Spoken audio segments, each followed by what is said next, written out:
Well, let's talk about it in terms of survival or creation. As I said, 70% of the time, people live in stress, and living in stress is living in survival. Now, all organisms in nature can tolerate short-term stress. You know, a deer gets chased by a pack of coyotes. When it outruns the coyotes, it goes back to grazing and the event is over.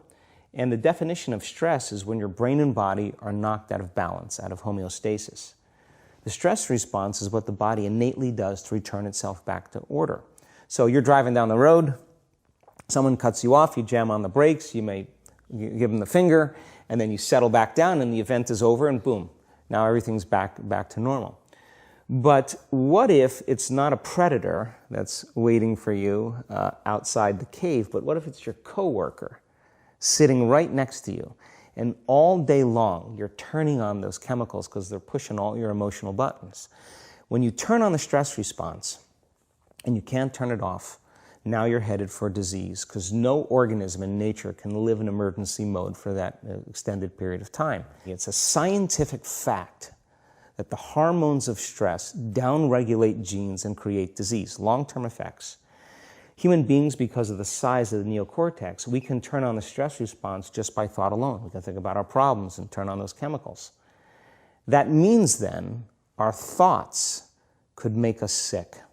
So if it's possible that our thoughts could make us sick, is it possible then our thoughts could make us well? And the answer is absolutely yes. So then, what are the emotions that are connected to survival? Let's name them. Anger, aggression, hostility, hatred, competition, fear, anxiety, worry, pain, suffering, guilt, shame, unworthiness, envy, jealousy. Those are all created by the hormones of stress. And psychology calls them normal human states of consciousness. I call those altered states of consciousness. So then we tend to remember those traumatic events more because in survival, you better be ready if it happens again. And when the survival gene is switched on, you could have 10 really great things that happen to you in your day. And you just have one bad thing that happens and you cannot take your attention off that unhappy thing because the survival gene is switched on.